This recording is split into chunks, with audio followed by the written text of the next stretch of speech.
Azerbaijan సరిహద్దు సమీపంలో పర్వత ప్రాంతంలో హెలికాప్టర్ ప్రమాదంలో మరణించిన ఇరాన్ అధ్యక్షుడు ఇబ్రహీం రైజీ హత్యకి గురయ్యారని చాలా దేశాలకు చెందినటువంటి ప్రముఖులు నమ్ముతున్నారు. ఈ హత్యలో ఇరాన్ బద్ధ శత్రువులు ఇజ్రాయెల్ యొక్క ప్రమేయం ఉందని, వెనక అమెరికా కూడా ఉందని వారు అనుమానిస్తున్నారు. రైజీ వివాదాస్పద పదవీకాలం దృష్ట్యా దేశీయ శత్రువుల ప్రమేయం కూడా ఉందేమో అనే ప్రశ్నలు తలెత్తుతున్నాయి. యూరోపియన్ పార్లమెంట్ మాజీ సభ్యుడు నిక్ గ్రిఫిన్ మాట్లాడుతూ, మొసాద్ అంటే ఇదొక ఇజ్రాయెల్ జాతీయ నిఘా సంస్థ, వీళ్ళ ప్రమేయం ఉండడాన్ని ఆశ్చర్యపోనవసరం లేదు. స్పష్టమైనటువంటి గాజా, హిజ్బుల్లా, ఇరాన్, ఇజ్రాయెల్ ఉద్రిక్తలను మించి కారణాలున్నాయి అంటూ చెప్పుకొచ్చారు.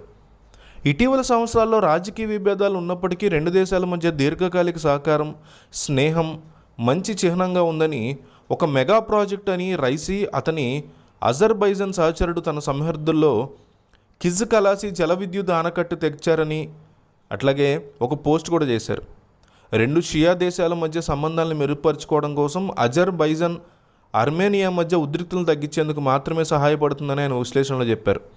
అలాగే అనేక అంశాల్లో కొంతమంది టెర్రరిస్టులను నాశనం చేసేందుకు ఉపయోగించే డ్రోన్లు, ఇతర ఆయుధాలను విక్రయించిన ఇజ్రాయెల్ భారీ లాభాలు అందిస్తోంది. ఆర్మేనియన్లు ఇరాన్ గట్టిగా మద్దతిస్తున్నారని కూడా గ్రిఫిన్ అంటున్నాడు.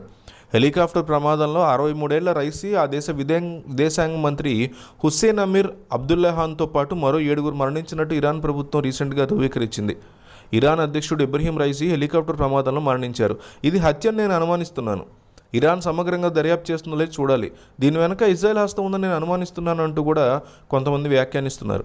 ఇజ్రాయెల్, అమెరికా, సౌదీ అరేబియా మీద ఇరాన్ పరోక్ష యుద్ధాల వెనక రైసీ ప్రధాన వ్యూహకర్త అయినటువంటి మరో యూజర్ వ్యాఖ్యానించారు.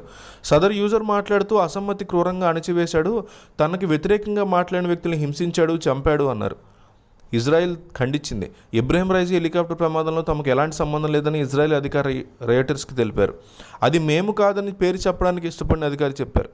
ఇజ్రాయెల్, ఇరాన్ సంబంధాలు డమాస్కస్లో ఇరాన్ జనరల్ మొహమ్మద్ రేజీ జహీదీని ఇజ్రాయెల్ హత్య చేయడం, గత నెలలో ఇరాన్ భారీ డ్రోను, క్షిపణి దాడులతో సహా ఇజ్రాయెల్, ఇరాన్ మధ్య ఇటీవల ఉద్రిక్తత మధ్య రైసీ మరణంతో ఇజ్రాయెల్ పాత్ర గురించి అందరూ అనుమానాలు వ్యక్తం చేస్తున్నారు.